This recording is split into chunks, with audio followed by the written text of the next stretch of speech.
I'm Mallory, 32 years old, and I'll never forget standing alone at the airport baggage claim on Christmas Eve, watching my family's Instagram stories from their luxury ski resort trip in Aspen.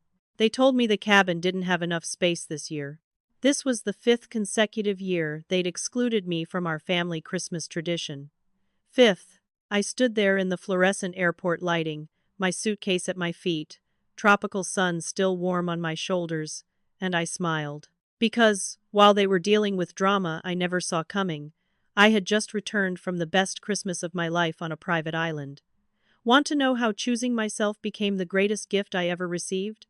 Before we dive into this story, I'd love to know where you're watching from. Drop your location in the comments below. And if you've ever felt left out by the people who should love you most, hit that like button so I know I'm not alone. Subscribe and turn on notifications because trust me, this journey gets wild. Now let me take you back to where it all started. The first time my family excluded me from Christmas was 5 years ago, just 3 months after my divorce was finalized. For context, our family had this tradition that started when I was a teenager. My parents, Douglas and Patricia Henderson, were successful people who believed in celebrating big. Every Christmas meant a luxury trip somewhere beautiful. Vermont ski lodges, Colorado resorts, beach houses with private chefs. It was our thing, our identity as a family. We were the Hendersons, and we did Christmas right. That first year after my divorce, the destination was a ski lodge in Vermont. I was looking forward to it desperately because I needed my family. I needed to feel like I still belonged somewhere after my whole life had fallen apart. 2 weeks before we were supposed to leave, my sister Bethany called me.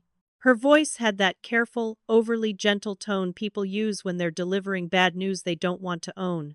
She said Mom had mentioned that the reservations were all set, but there had been some kind of mix-up with my room. The lodge was fully booked, and they couldn't add another person. Bethany suggested, in that same careful voice, that maybe I should sit this one out, since I was going through so much with the divorce anyway. She made it sound like they were doing me a favor, like the stress of a family vacation would be too much for my fragile emotional state. I was hurt, deeply hurt, but I accepted it. I told myself they were probably right. I was a mess. I cried at random times. I couldn't sleep. Maybe I would bring everyone down.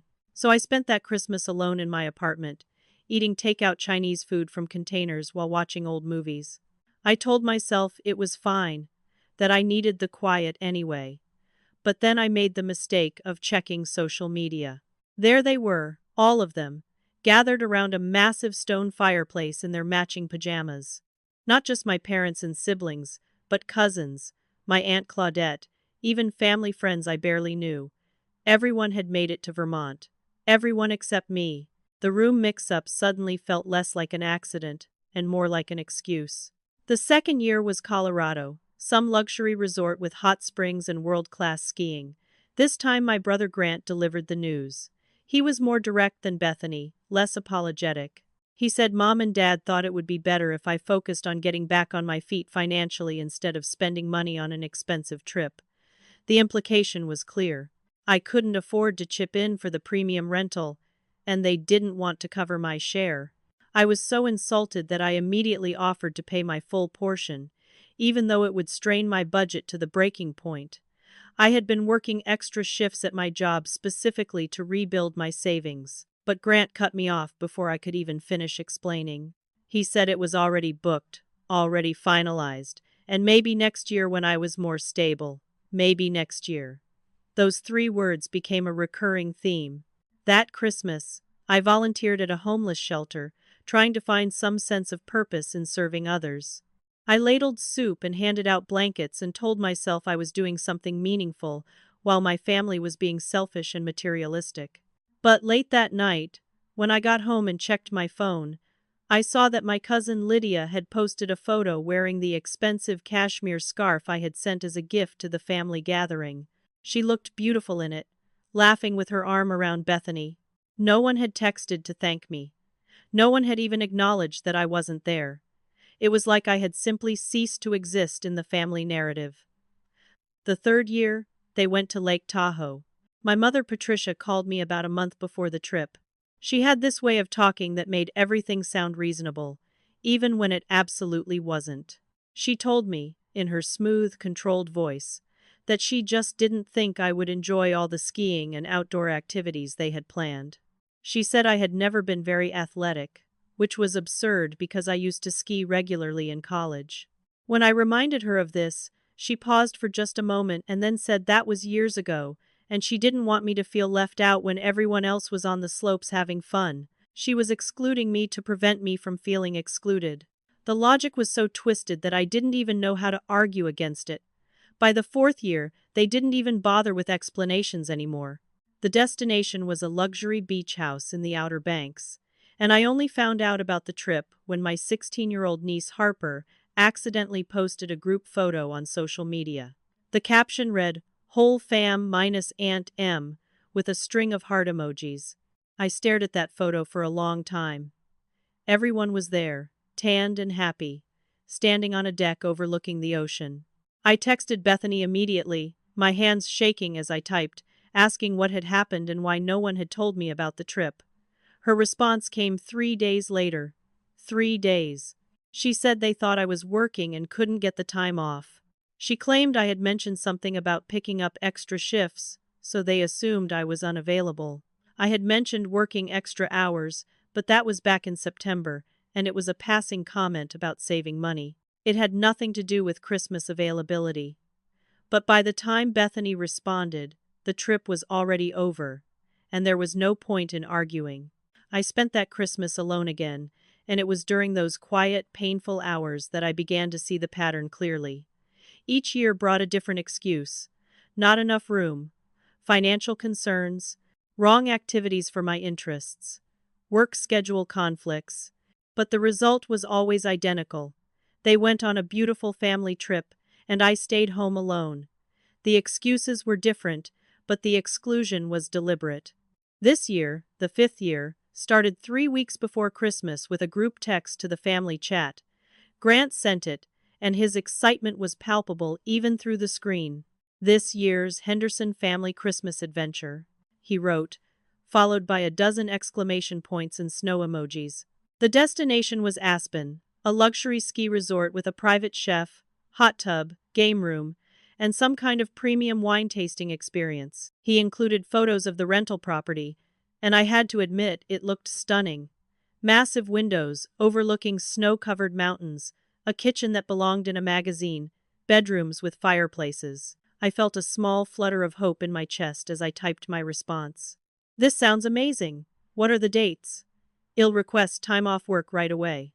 I added a smiley face, trying to sound casual and enthusiastic. Then I waited. The little dots appeared and disappeared several times as people typed and deleted messages. The silence in that group chat was deafening. Finally, after what felt like an eternity, Grant responded. Actually, we've already finalized the headcount with the rental company. They have strict occupancy limits for insurance reasons." Bethany jumped in quickly after that.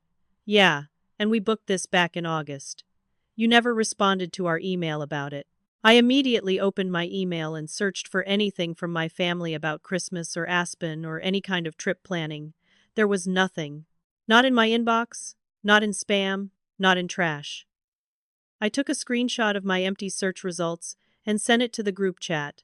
"I don't have any email about this trip," I wrote, and I could feel my hands starting to shake. My mother's response came next, and it had that tone again, that infuriatingly calm, reasonable tone that made me feel like I was crazy for being upset. "Well, sweetheart, we just assumed you'd be busy with work again. You're always so focused on your career these days." The underlying message wasn't even subtle anymore. They didn't want me there. They had made plans without me, invented an email they never sent, and now they were blaming me for not responding to something that didn't exist. I didn't respond to the group chat. I couldn't. I felt like I was choking on words that wouldn't come. Instead, I decided to do something I almost never did. 2 days before they were scheduled to leave for Aspen, I drove to my parents' house to drop off Christmas gifts. I had spent too much money on these gifts, trying once again to prove something. I had bought my father an expensive leather-bound journal head mentioned wanting.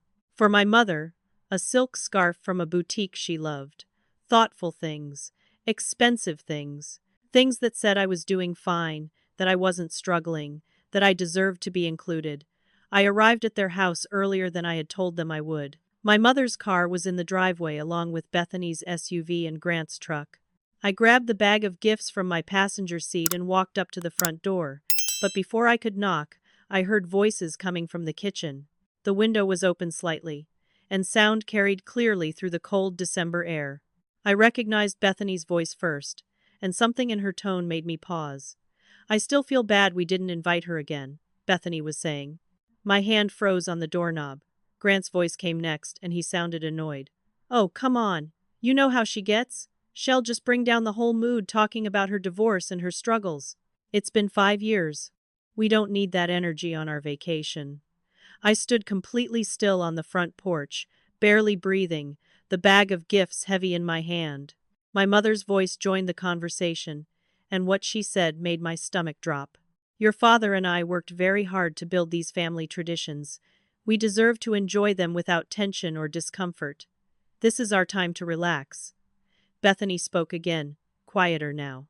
"But she's been divorced for 5 years. At some point we have to stop using that as an excuse." Grant interrupted her, his voice sharp. "She reminds Dad of his failure. You know he helped her pick out the engagement ring for that loser she married. He blames himself for not seeing the red flags. Every time he looks at her, he feels guilty, and it ruins his whole mood." My mother's response was the worst part. Her voice was cold, matter-of-fact, completely devoid of the warmth she always showed in public. "And frankly, she doesn't fit in with us anymore. She's not keeping up with the family standard. Your father and I didn't raise our children to struggle financially and socially. It's embarrassing." Bethany tried one more time, her voice small. "I just think it's cruel to keep excluding her from family Christmas." Grant shut her down immediately. "Then you deal with Dad's mood when she's there. Last time she came to anything, he barely spoke because he felt so guilty. It's better this way. She'll eventually move on and find her own traditions." My mother agreed. "Exactly. It's better for everyone. She'll understand eventually." I stood on that porch in the freezing cold, listening to my family dissect my worth and find me lacking. They weren't protecting my feelings. They were protecting themselves from the inconvenience of my failure. My divorce wasn't sad to them. It was embarrassing. I was embarrassing. I reminded my father of his poor judgment, and rather than deal with his guilt, he preferred I simply disappear from family celebrations. I backed away from the door silently, clutching the bag of gifts I would never deliver. I walked to my car like a ghost, my body moving on autopilot, while my mind tried to process what I had just heard. I drove home in complete silence, not even turning on the radio. When I got to my apartment, I sat in my car in the parking lot and cried harder than I had cried since my divorce. But this was different. This wasn't grief over a failed marriage. This was grief over a failed family. They had chosen comfort over love, image over integrity, and their convenience over my belonging. That night, I sat on my couch, surrounded by old photo albums I had pulled from the closet. Pictures of past Christmases when things felt real, when I believed we were actually a close family. I was torturing myself. I knew that. But I couldn't stop looking at the images. Me as a child on my father's shoulders during a Christmas trip to the mountains. Bethany and me building a snowman, our arms around each other. Grant teaching me to ice skate. When had it all become conditional? When had their love come with requirements I couldn't meet? My phone buzzed, and I almost ignored it. I wasn't in the mood to talk to anyone, but something made me look at the screen. It was an email from my boss, Mitchell, with the subject line "Unusual Request, Confidential." I opened it, expecting some kind of work crisis that would require me to come in during the holidays. Instead, I found something I never could have anticipated.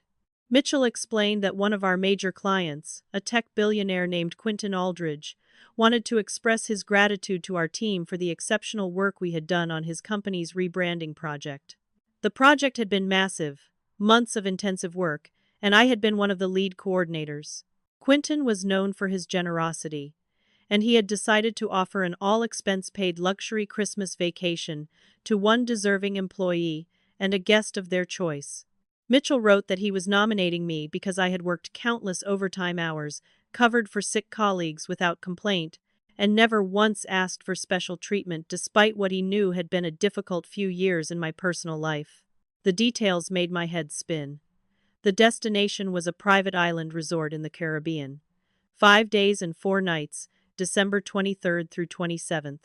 First-class flights, a private villa with an infinity pool, gourmet meals, prepared by resort chefs, spa treatments, water sports, and activities. Mitchell estimated the total value at over $50,000. There was only one catch. I had to decide by tomorrow morning, and I could only bring one guest. My first instinct was to decline. It felt too good to be true, like some kind of elaborate prank. I wasn't the type of person who won things or got chosen for incredible opportunities. I was the person who got left behind, who didn't quite measure up, who spent Christmas alone eating takeout. But then I thought about what I had overheard at my parents' house just hours earlier. I thought about 5 years of exclusion and excuses. I thought about how hard I had worked, how much I had sacrificed, how desperately I had tried to prove I was still worthy of my family's love. And something shifted inside me. I deserved this. I had worked my ass off all year. I had shown up for my team, for my clients, for everyone except myself. For once, someone was acknowledging my value, and I was going to accept it. But I needed to decide who to bring with me. I only had one name in mind, really. Simone had been my best friend since college, one of the few people who had stood by me through my divorce and every lonely holiday since. She had invited me to her family's celebrations multiple times, but I had always declined, too proud or too sad to accept pity invitations. I looked at the clock. It was 11 at night, but I texted her anyway. "Are you free for Christmas? I need to ask you something crazy." My phone rang 30 seconds later. Simone's voice was alert, concerned. "What's going on? Are you okay?" I explained everything. The years of exclusion, the conversation I had overheard, the incredible trip offer from my boss. As I talked, I could hear her getting more and more angry on my behalf. "Those people are toxic," she said, her voice fierce. "They don't deserve you. And yes, I will absolutely come with you to paradise. We're going to have the most amazing Christmas, and they can choke on their guilt." Her certainty made me laugh for the first time in days. We stayed on the phone for another hour, planning and dreaming. I felt something I hadn't felt in years. Excitement. Genuine, uncomplicated excitement about Christmas. After we hung up, I sat with my laptop open, staring at Mitchell's email. A small, rebellious voice in my head whispered that I should tell my family about the trip, invite one of them, try one more time to bridge the gap. But a stronger, clearer voice told me no. This trip was mine. This joy was mine. They had made their choice, year after year, and now I was making mine. I typed out a response to Mitchell. "I accept with deep gratitude. My guest will be Simone Fletcher. Thank you for this incredible opportunity."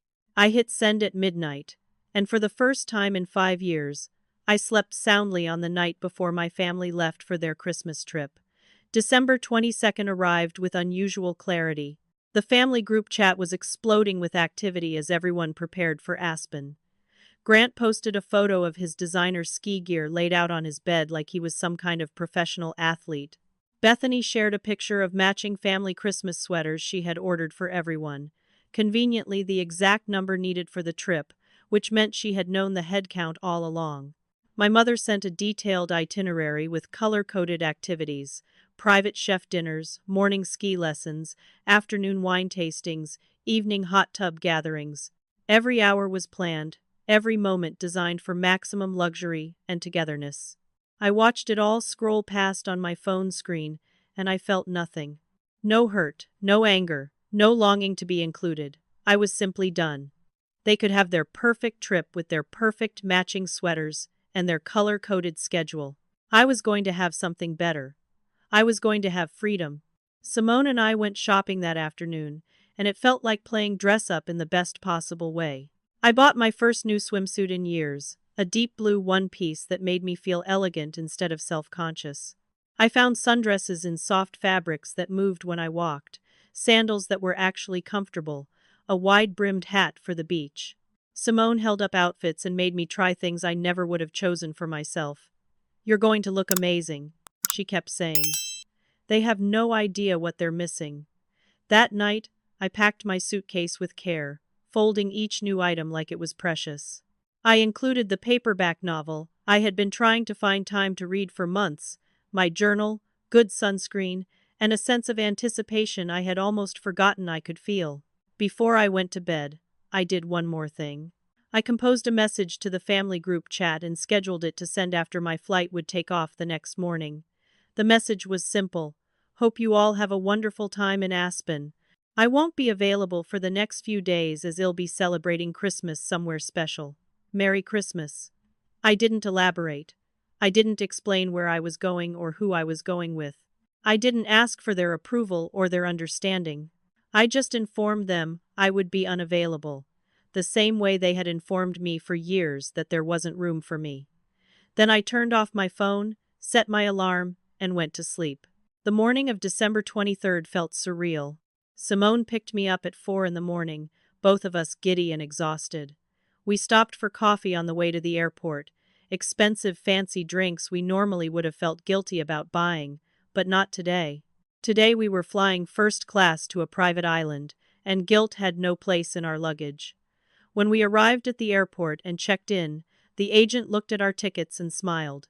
"Someone's having a very nice holiday," she said, and upgraded our bags to priority handling without us even asking. Security was a breeze. We had TSA pre-check thanks to the corporate booking. We walked through the terminal toward our gate, and I felt like I was floating. I had flown before, obviously, but never like this. Never first class. Never to somewhere purely for joy. At the gate, we were among the first called to board. The flight attendant welcomed us by name, like we were important. The seats were massive, more like recliners than airplane seats, with blankets and pillows that were actually comfortable. Before takeoff, they brought us champagne in real glasses. Simone held up her glass to toast. "To choosing yourself," she said. "To paradise. To the best Christmas ever." We clinked glasses, and I took a sip of champagne that tasted like freedom. As the plane lifted off the runway, I looked out the window and watched my city get smaller and smaller below us. Somewhere down there, my family was probably loading their own luggage into cars, preparing for their drive or flight to Aspen. They might have seen my message by now. They might be confused or curious or annoyed. I didn't care. For the first time in 5 years, I wasn't spending Christmas wondering what they were doing without me. I was busy living my own life. The flight was 4 hours of pure luxury. Warm towels before the meal service. An actual menu with choices. Seats that reclined into nearly flat beds. Simone and I watched movies, napped, and talked about everything except my family. We talked about her new relationship, my potential career moves, books we wanted to read, places we wanted to travel. Normal, happy conversations between friends who genuinely enjoyed each other's company. The time passed so quickly that I was genuinely surprised when the pilot announced our initial descent. Landing on the small private airstrip felt like arriving in a dream. The air that hit us when we stepped off the plane was warm and humid, scented with salt and flowers. A representative from the resort was waiting for us at the bottom of the airplane stairs, holding a sign with our names and 2 tropical drinks garnished with orchids. "Welcome to paradise, Miss Fletcher and Miss Mallory," he said with a genuine smile. "We've been expecting you." The golf cart ride through the resort property was breathtaking. Lush jungle vegetation on both sides of the path, the sound of waves in the distance, glimpses of turquoise water through the trees. Other guests waved as we passed, everyone relaxed and smiling. After about 5 minutes, we arrived at our villa, and I actually gasped. It was stunning. Open-air design with flowing white curtains, an infinity pool that seemed to pour directly into the ocean beyond, 2 massive beds with gauzy mosquito netting, an outdoor shower surrounded by tropical plants, and a hammock strung between 2 palm trees. On the table was a welcome basket overflowing with fresh tropical fruit, chocolate truffles, a bottle of champagne, and a handwritten note on thick cardstock. I opened it and read, "Dear Mallory, Thank you for your exceptional dedication and hard work this year. Enjoy every moment of this well-deserved break. With appreciation, Quentin Aldridge. Simone was already exploring, exclaiming over the bathroom with its deep soaking tub and the closet space, and the view from every window. My phone buzzed in my pocket. My scheduled message had sent to the family group chat. They knew now that I was somewhere, doing something, living a life that didn't revolve around their approval. I looked at the phone for a long moment, then powered it off completely. This Christmas belonged to me. I woke on Christmas Eve morning to a sound I had never heard from my bed before. Waves. Gentle, rhythmic, peaceful waves rolling onto sand somewhere very close. For a moment I forgot where I was, and then it all came rushing back. The island, the villa, the freedom. I stretched in the incredibly comfortable bed and smiled at the ceiling. Simone was already awake, sitting on the terrace in her pajamas with a cup of coffee from the machine in our kitchen. "Good morning, sunshine," she called when she heard me stirring. "Paradise looks good on you." Breakfast was delivered to our villa at 9, arranged beautifully on our terrace table. Fresh papaya and pineapple, coconut pancakes drizzled with local honey, strong Kona coffee, and freshly squeezed juice. We ate slowly, with no schedule to keep, no obligations to meet. The resort had given us a menu of available activities: snorkeling, kayaking, yoga on the beach, spa treatments, sailing, paddleboarding, or simply doing absolutely nothing. Simone and I decided on snorkeling first because neither of us had done it in years. The resort provided all the equipment and a guide who took us to the best spots. The water was so clear I could see 30 feet down to the coral reefs below. Schools of bright yellow fish swam past us, completely unafraid. A sea turtle glided by, ancient and graceful, and I followed it for several minutes, mesmerized by its peaceful existence. I realized I was smiling behind my snorkel mask, genuinely smiling, not the polite smile I gave coworkers or the forced smile I wore in family photos. This was joy, pure and uncomplicated. After snorkeling, we rinsed off in our outdoor shower, which was an experience in itself, surrounded by flowering plants and open to the sky. Then we headed to the spa for the couple's massage we had booked, which made us laugh because we kept joking that we were the world's least romantic couple. The massage therapist had hands that found every knot of tension I had been carrying in my shoulders and back. 75 minutes of pure relaxation, and when it was over, I felt like I was melting into the massage table. That evening, we had reservations for sunset dinner on the beach. The resort had set up a private table for two on the sand, surrounded by tiki torches that flickered in the gentle breeze. White tablecloth, real silverware, acoustic guitarist playing softly nearby. The menu was incredible. Grilled lobster with garlic butter, truffle risotto, grilled vegetables that tasted like they had just been picked, and for dessert, coconut sorbet with passion fruit sauce. Simone raised her wine glass halfway through the meal. "Can we talk about how your family is missing this?" she said. I shook my head. "I don't want to think about them tonight. But of course, I was thinking about them. I wondered if they had seen my message. I wondered if they were curious where I was. I wondered if they felt even a small amount of guilt." After dinner, there was a Christmas Eve bonfire on the beach for all the resort guests. We joined about 20 other people, all of whom had their own stories about why they were spending Christmas on a tropical island instead of wherever home was. I met Wallace, a retired teacher from Nebraska who came to the island every year because his children were spread across the country and couldn't coordinate schedules. I met Daphne, a young entrepreneur who had just sold her startup and was celebrating her success. I met Sterling and Opal, a couple celebrating their 50th wedding anniversary, still holding hands like teenagers. Everyone asked about my story, and I kept it simple. "I'm celebrating a new chapter," I said, and they all seemed to understand that sometimes new chapters require distance from old ones. At midnight, Simone handed me a small wrapped box. "Merry Christmas," she said. I know we said no gifts, but I couldn't help myself. Inside was a beautiful journal, leather-bound with thick cream-colored pages, and on the inside cover she had written an inscription, "Your story, your way." I felt tears spring to my eyes, happy tears this time. "Thank you," I whispered, "for coming with me, For always being there. She hugged me tight. That's what real family does, she said. They show up. Christmas Day morning. I woke before dawn and decided to take a walk on the beach alone. The sun was just starting to lighten the sky, painting everything in shades of pink and gold. I walked barefoot on the sand, waves lapping at my feet, and I thought about Christmases past. The laughter around the fireplace, the inside jokes, the feeling of being part of something bigger than myself. Those memories were real, I realized. The love I felt during those times was real, but so was the exclusion that came after. Both things could be true at the same time. I thought about the last 5 years and how much energy I had spent trying to earn my way back into my family's good graces. The extra hours at work, partly to rebuild my finances, but also partly to prove I wasn't struggling. The expensive gifts sent every Christmas, trying to show I was keeping up with the Henderson family standard. The way I made myself small and quiet and undemanding, hoping that if I asked for nothing, they would voluntarily include me again. None of it had mattered. They excluded me not because of anything I did or failed to do. They excluded me because my divorce made them uncomfortable. Because my father's guilt was more important than my presence. Because they valued appearance over integrity. I sat down on the sand and let myself feel it all. The grief for the family I thought I had.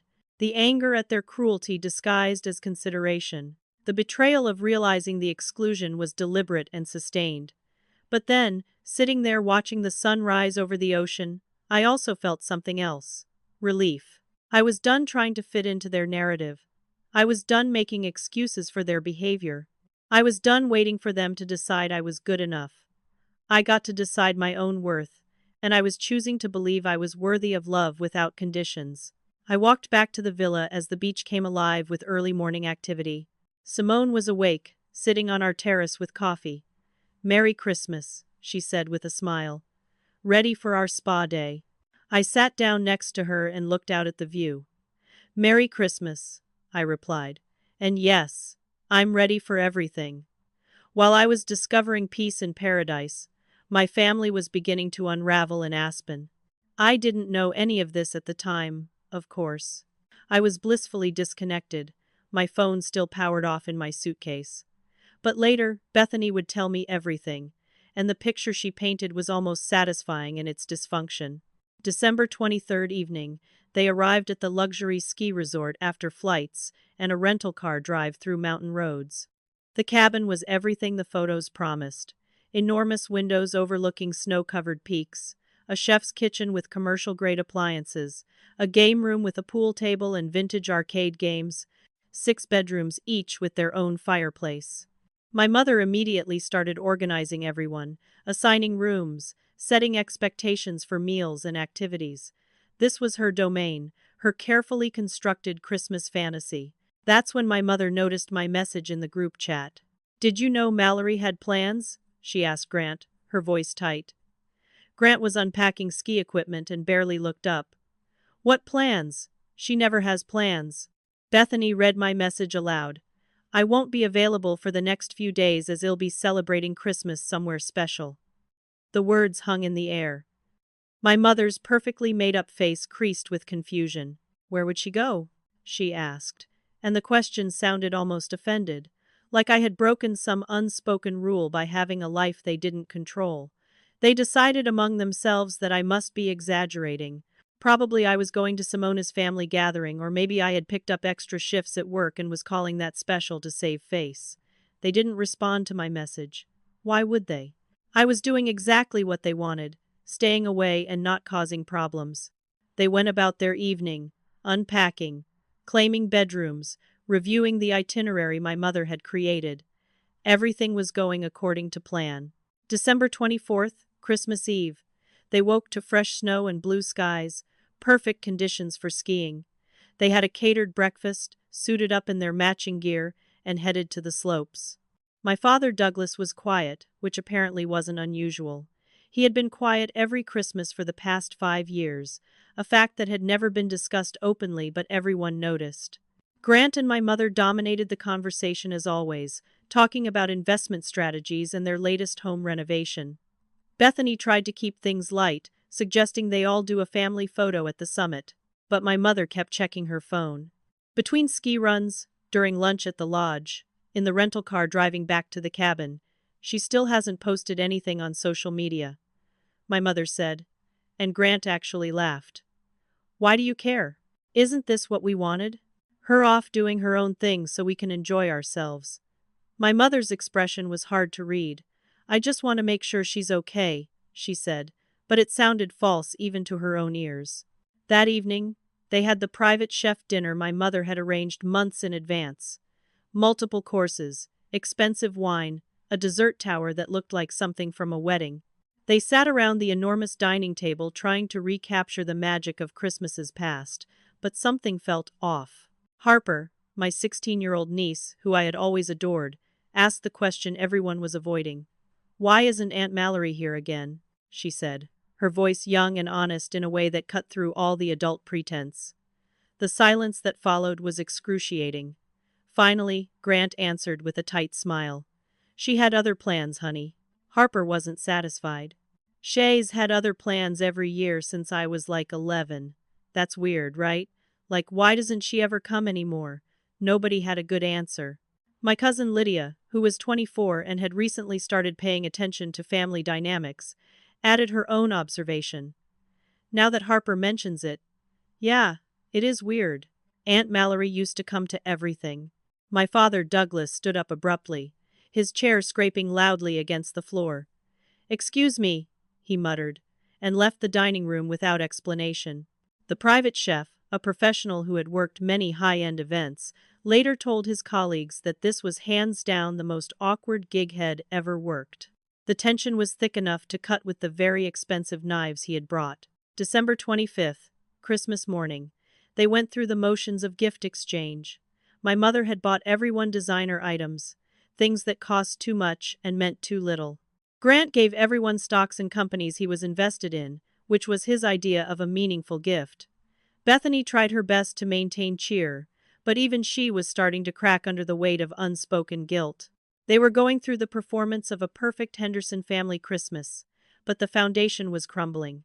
That's when my mother's phone buzzed with an Instagram notification. Simone had posted a photo with my permission, and my mother gasped audibly when she saw it. The image showed me in a flowing sundress, holding a tropical drink garnished with an orchid, standing in front of water so blue it looked fake. I was smiling, genuinely smiling, and the caption read, "Christmas in Paradise with my best friend." My mother showed the photo to Grant and Bethany without a word. Grant's jaw actually dropped. "Where is that?" he demanded, as if I owed him an explanation. Bethany stared at the photo, and something in her expression shifted. "That looks like a resort." "An expensive resort," my mother's voice was sharp. "How is she affording this? She's supposed to be struggling financially." The assumption was so deeply ingrained in her worldview that she couldn't even conceive of an alternative. In her mind, I was permanently stuck in the role of the struggling divorcee, and any evidence to the contrary was somehow fraudulent. They zoomed in on the photo, looking for clues. The resort amenities visible in the background suggested serious luxury. The quality of my sundress, the professional-looking cocktail, the glow of genuine happiness on my face. It all contradicted the narrative they had built about me. My father looked at the photo and said simply, "Good for her." My mother turned to him, incredulous. "What do you mean, good for her?" Douglas met her eyes. "I mean, she's enjoying Christmas. Isn't that what matters?" My mother sputtered. "But she's supposed to be. We thought she was."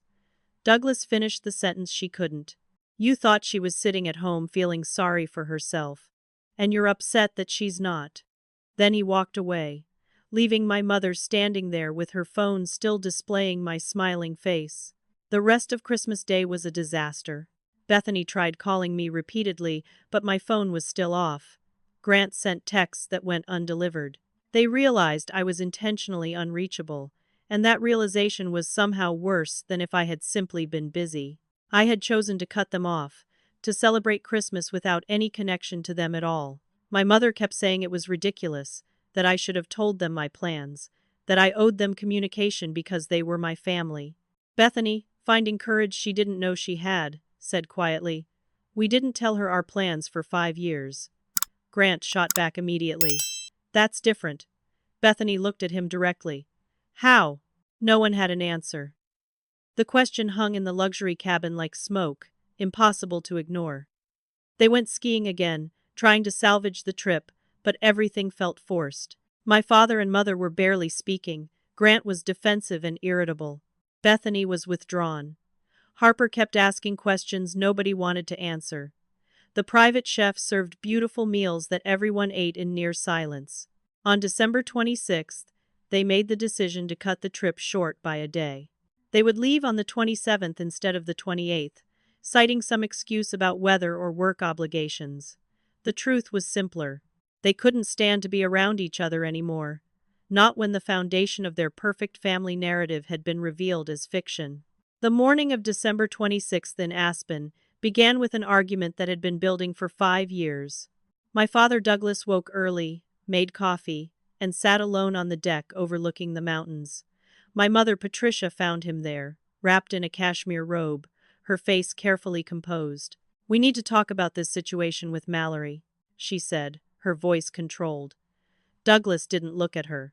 "What situation? She's on vacation. Good for her." Patricia sat down, uninvited. She should have told us where she was going. She should have communicated her plans. Douglas finally turned to face her, and his expression was colder than the snow around them. Like we communicated our plans to her? For 5 consecutive years, Patricia's carefully maintained composure cracked slightly. That was different. We had valid reasons. Douglas set his coffee cup down with more force than necessary. Did we? Let's be honest for once, Patricia. We excluded our daughter from Christmas because I felt guilty about her divorce. Because you were embarrassed by her financial struggles. Because we decided she didn't meet the Henderson family standard anymore. The words, spoken aloud for the first time, seemed to echo in the mountain air. Patricia opened her mouth to argue, then closed it. Grant emerged onto the deck, clearly having heard the raised voices. "What's going on?" he asked. Douglas stood up, and for the first time in years, he looked genuinely angry. "I'll tell you what's going on. We've been cruel to your sister, systematically cruel, and I'm ashamed of myself for allowing it." Grant immediately went defensive. "We weren't cruel. We made choices about who to include based on who would fit the dynamic." Douglas laughed, a harsh sound. "Listen to yourself. Who would fit the dynamic? Shay's your sister, my daughter. And we cut her out because her pain made us uncomfortable." Bethany had appeared in the doorway now, still in her pajamas, her face pale. "Dad's right," she said quietly. "We've been awful to her." Grant turned on Bethany. "Oh, so now you're taking her side?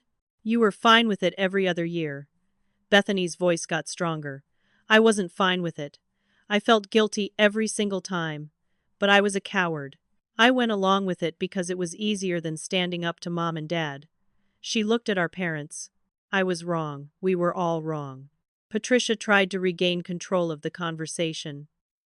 "Everyone needs to calm down. We can discuss this rationally when we get home."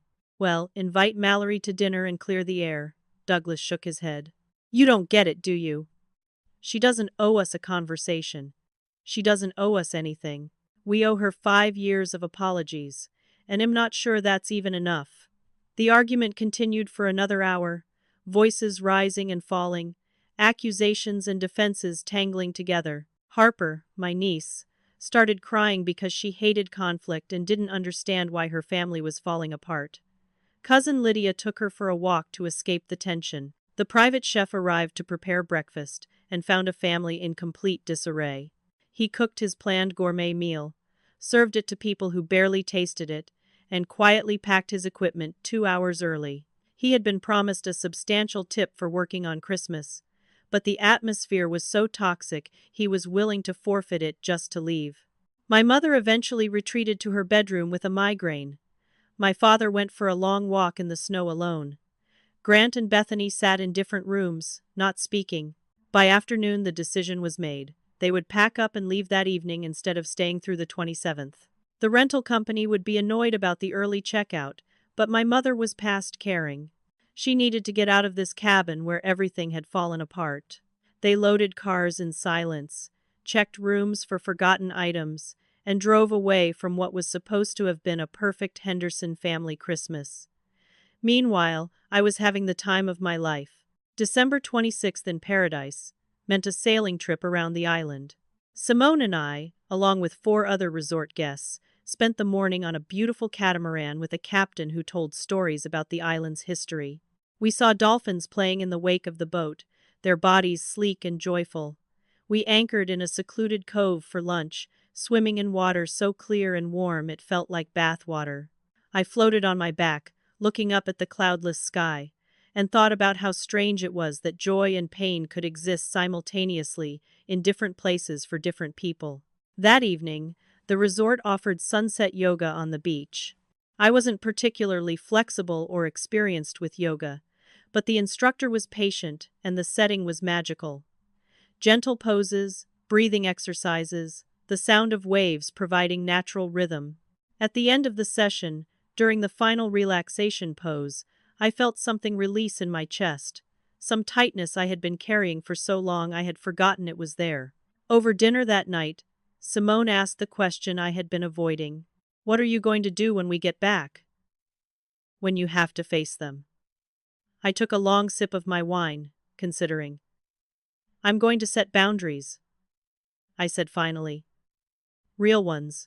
Not the kind where I quietly accept whatever they decide.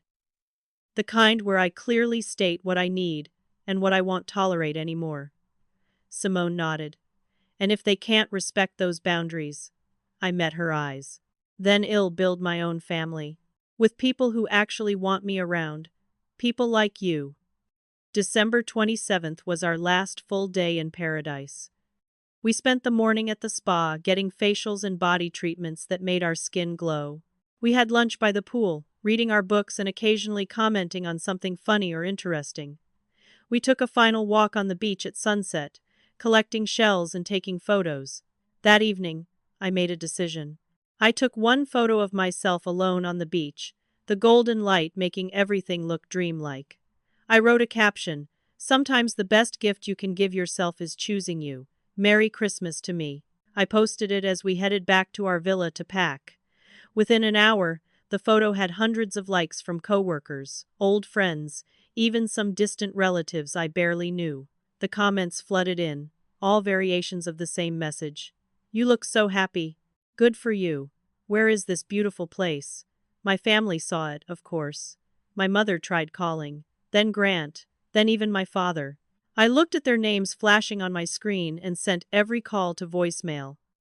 I wasn't ready yet. I was still in paradise, and I wanted to hold on to this peace for just a little bit longer. We flew home on December 28th, first class again, both of us tanned and relaxed, and fundamentally changed by the experience. When I finally turned my phone fully on in my apartment, the notifications were overwhelming. 53 missed calls. Dozens of text messages ranging from concerned to angry to confused. I read none of them in detail. Instead, I unpacked slowly, putting away my new sundresses and swimsuit, placing my shells on my windowsill. Then I sat down with the journal Simone had given me, and I started to write. I wrote about the exclusion, the pain, the realization, the choice. I wrote about snorkeling with sea turtles and sailing with dolphins. I wrote about what family should mean and what boundaries actually look like. I wrote until my hand cramped and my eyes were tired. Then I closed the journal, made myself tea, and finally responded to my family's messages with a single text to the group chat. I'll come over tomorrow at 6 p.m. This is not a discussion. I will speak. You will listen. My mother's response came within seconds. That's not how this family works. I typed back immediately. Then I won't come at all. There was a long pause, and I could imagine the frantic phone calls happening between them, the debate about whether to push back or give in. Finally, my mother replied, "Fine. 6 p.m. tomorrow." I set my phone down and smiled. For the first time in my relationship with my family, I had set a term and they had accepted it. It was a small victory, but it mattered. December 29th arrived cold and gray. Typical weather for late December in our city. I spent the morning preparing, writing down everything I wanted to say so I wouldn't forget anything in the moment. Simone came over in the afternoon to help me practice. Remember, she coached. You don't owe them explanations. You don't owe them forgiveness. You're simply stating facts and boundaries. If they get upset, that's their problem to manage, not yours. I nodded, repeating her words like a mantra. At 5:30, I got in my car and drove to my parents' house. The same house where I had stood on the porch weeks earlier and overheard the truth about why they excluded me. The house where I had spent countless childhood Christmases, believing I was part of an unbreakable family unit. I parked in the driveway and sat for a moment, centering myself. Then I walked to the front door and knocked. My father answered, his face drawn and tired. "Mallory," he said, and there was something in his voice I couldn't quite identify. Regret, maybe, or shame. Inside, everyone was assembled in the living room like they were waiting for a trial to begin. My mother on the sofa, her posture perfect as always. Grant in the armchair, his arms crossed defensively. Bethany on the love seat, her eyes red like she had been crying. Even some extended family had shown up, Cousin Lydia and Aunt Claudette, both looking uncomfortable. I realized my mother had turned this into a family intervention, except I was supposed to be the one defending myself. I walked to the center of the room, set my phone on the coffee table with the voice recorder running for my own records, and remained standing. My mother opened her mouth to speak, probably some prepared speech about family and concern and responsibility. I held up my hand. "I told you this wasn't a discussion. You're going to listen." The room went silent. I took a breath and began. For 5 years, I was excluded from family Christmas trips. Each year brought a different excuse. Not enough room at the Vermont Lodge. Financial concerns for the Colorado resort. Wrong activities at Lake Tahoe. Work schedule assumptions for the Outer Banks. This year, a fictional email about Aspen that was never sent. I looked at each of them as I spoke, making sure they heard every word. I believed those excuses because I trusted you. Because you were my family, and families don't lie to protect their own comfort at someone else's expense. Except mine did. Grant shifted in his chair, about to interrupt. I spoke over him. "I overheard the truth 2 weeks ago. Right here, in this house. You excluded me because my divorce embarrassed you, Mom. Because it made you uncomfortable, Dad. Reminding you of your guilt about helping me choose that engagement ring. Because Grant thought I would bring down the mood. Because I didn't meet the Henderson family standard anymore." My voice was steady, factual, but I could see the impact of my words on their faces.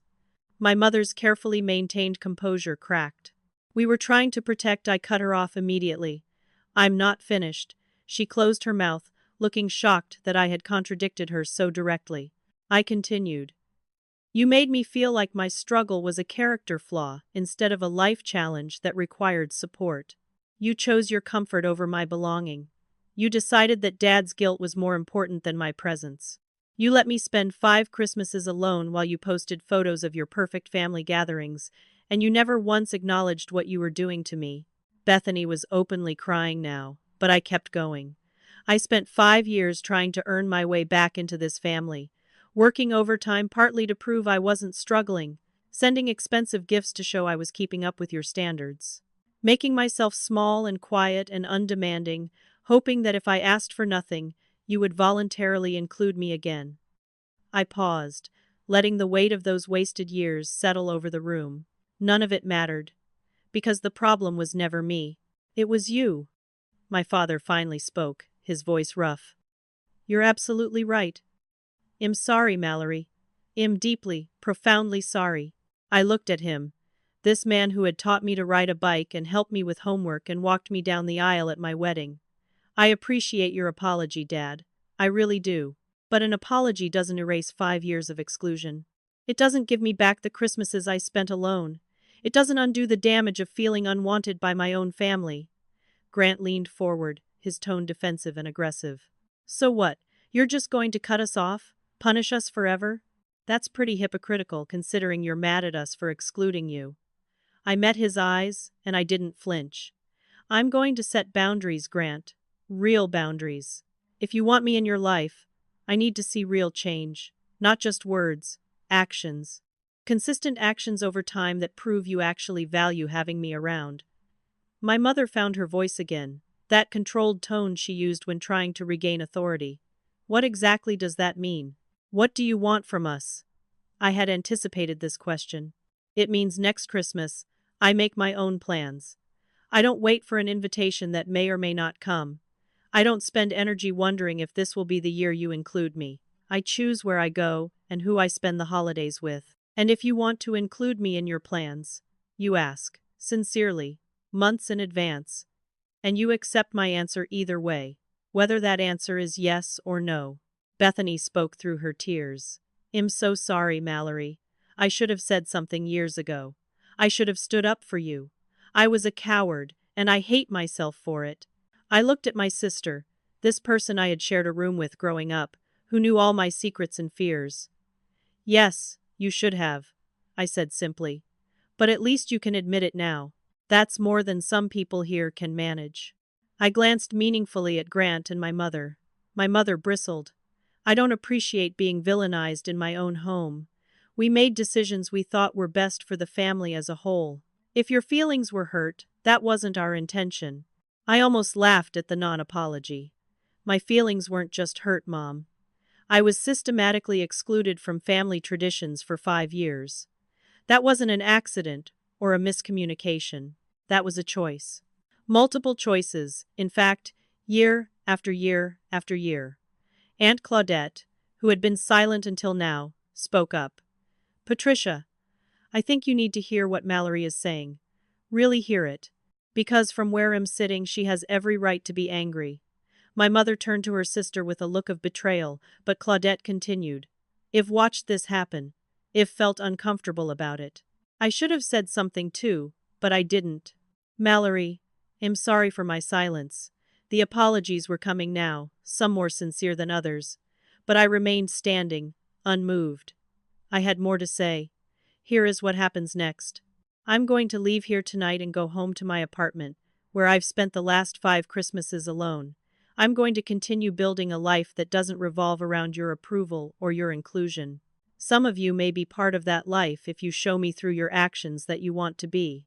Others may not. That's up to you. My father stood up, and I saw tears on his face for the first time in my adult life. Mallory, please. Don't give up on us entirely. Give us a chance to do better. I felt something soften in my chest, just slightly. I'm not giving up, Dad. I'm just not waiting anymore. There's a difference. He nodded, understanding the distinction even if he didn't like it. I picked up my phone from the coffee table, stopped the recording, and prepared to leave. Grant couldn't let it go. Where will you go for Christmas next year? Back to your fancy island. His tone was mocking, bitter. I smiled, a real smile that probably looked unsettling in the tense room. Wherever I want, Grant, with people who actually want me there. That's the beautiful thing about choosing yourself. You realize you have options you never knew existed. I walked toward the door, and my father followed me. In the entryway, away from the others, he put a hand on my arm. I failed you twice, he said quietly. Once by making your divorce about my guilt, and again by letting that guilt cost you 5 Christmases. I don't know if I can fix this, but I want to try. I looked at this man who had been a good father for most of my life before becoming a coward when things got uncomfortable. Then try, Dad. But understand that trying means actually showing up, not just saying nice words. I left the house and drove home through the dark streets, my hands steady on the wheel. I didn't cry. I didn't rage. I just felt clear. Like I had finally said things that needed to be said, set boundaries that needed to be set. When I got home, Simone was waiting in my apartment with takeout food and wine. How did it go? She asked. I thought about it. Exactly how it needed to, I replied. The weeks following the confrontation were strange and quiet. I blocked the family group chat and created space for myself to process everything without constant intrusions. My mother tried calling twice, but I sent both calls to voicemail. I wasn't ready for her particular brand of manipulation disguised as concern. Grant sent one text, a defensive paragraph about how I was being dramatic and holding grudges, which I deleted without responding. He hadn't learned anything, and that was his choice to make. But Bethany reached out differently. She sent a single text asking if we could meet for coffee, just the two of us, whenever I was ready. She said she understood if I needed time or if I never wanted to see her again, but that she would wait as long as it took. Something about the simplicity and humility of her message made me say yes. We met at a coffee shop halfway between our apartments on a cold January morning. Bethany looked different somehow. Smaller and more uncertain than the confident older sister I had grown up with. We ordered our drinks and sat at a corner table, and for a long moment neither of us spoke. Finally, she started. I've been thinking about all the times I could have said something and didn't. All the times I watched you be excluded and told myself it wasn't my place to interfere. I was a coward, Mallory. I let Grant and Mom dictate how we treated you, because it was easier than standing up to them. I'm ashamed of the person I've been.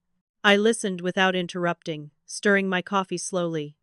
Bethany continued, her voice thick with emotion. When I saw that photo of you on the island, you looked happier than I've seen you in years, maybe ever. And I realized we weren't protecting you from anything. We were protecting ourselves from feeling guilty about your pain. That's disgusting. I finally spoke. You're not disgusting, but you were wrong. And it hurt. A lot. She nodded, tears streaming down her face. I know. And I don't expect you to forgive me right away. Or maybe ever. But I want you to know, I'm working on being better. I'm in therapy actually, talking about family dynamics and why I've always been such a people pleaser. I'm trying to figure out how to have a spine. Despite everything, I smiled slightly at that. Therapy is good, I said. I've been thinking about going back myself. We talked for 2 hours, honest and raw in a way we hadn't been since we were kids sharing a bedroom. Bethany asked about the island trip, and I told her about the snorkeling and the spa and the feeling of choosing myself for the first time in years. She asked what I needed from her to rebuild trust, and I told her the truth. Time, consistency, and proof, through actions that she meant what she said. She agreed to all of it, without defensiveness or excuses. My father also reached out, asking to meet for dinner. He chose a quiet restaurant, nothing fancy, somewhere we could talk without being overheard. When I arrived, he stood up to hug me, and I let him, though I kept it brief. Over dinner, he took full responsibility in a way my mother never had. I failed you twice, he said, echoing what he had told me at the house. I made your divorce about my feelings, instead of supporting you through yours. And then I let my guilt become more important than your presence in our family. That's unforgivable. But I'm asking you to consider forgiving me anyway. I set down my fork and looked at him directly. Dad, I needed you 5 years ago when my marriage fell apart. I needed you to tell me it wasn't my fault and that you still loved me. Instead, you disappeared into your guilt and let Mom exclude me because it was more comfortable for you. That hurt more than the divorce did, honestly. He flinched at my words, but he didn't deflect or defend. You're right, he said. I was selfish. I am selfish. But I want to do better. Tell me how. We talked for hours, working through 5 years of pain and misunderstanding. He explained that when he helped me pick out my engagement ring, he had felt so certain my ex-husband was the right choice. When the marriage failed, he felt responsible, like his judgment had ruined my life. Instead of talking to me about those feelings, he had let them fester until he couldn't stand to be around me because I represented his failure. It was twisted logic, but at least it was honest. I told him that his guilt, while understandable, didn't excuse the years of exclusion. That being a parent meant showing up even when it was uncomfortable, especially when it was uncomfortable. He agreed, and for the first time, I felt like we were having a real conversation instead of performing roles we had been assigned. It didn't fix everything, but it was a start. My mother and Grant, on the other hand, remained defensive. My mother sent a formal email, the kind she might write to a business associate, explaining that she felt the family had been unfairly maligned and that everyone shared responsibility for the communication breakdown. She used phrases like going forward and mutual respect without ever actually apologizing. I didn't respond. Grant doubled down on his position that I was overreacting and punishing the family for minor oversights. I accepted that some relationships might not recover, and that was okay. I began building new traditions for myself. Every month, I hosted a dinner party I called Orphan Dinner for friends who didn't have close family relationships or who lived far from their relatives. Simone came every time, along with a rotating cast of coworkers, neighbors, and old friends I had lost touch with over the years. We cooked together, shared stories, laughed until our sides hurt. It became a beloved tradition, proof that family could be chosen and created, not just inherited. At work, my boss Mitchell noticed the change in me. "You seem different," he said during a check-in meeting in February. "More confident, more settled." I told him about the island trip and how it had been exactly what I needed. He smiled. "I'm glad. You deserved that experience. And for what it's worth, you're getting promoted. Your work has always been exceptional, but now there's something else. Presence, maybe. Authority." The promotion came with a significant raise, which meant I could start saving for next year's Christmas, whatever that might look like. By November, as the holidays approached again, I had to make decisions. My mother tentatively reached out, her email less formal this time, more vulnerable. She said they were thinking of staying local for Christmas this year instead of traveling, and would I like to join them for Christmas dinner. She mentioned that she had been reflecting on the past few years and recognized that mistakes had been made. It wasn't a full apology, but it was closer than she had gotten before. I didn't commit immediately. I told her I would check my calendar and get back to her, which was true but also a boundary. I was teaching myself that I didn't owe immediate yes answers, that I could take time to consider what I actually wanted. After a week of thinking, I agreed to Christmas dinner but on my terms. I would arrive at 2 in the afternoon and leave by 7 in the evening. I would not sleep over. I would not participate in any extended activities. Just dinner, just a few hours, just a test to see if they could respect boundaries. My mother agreed without argument, which itself was progress.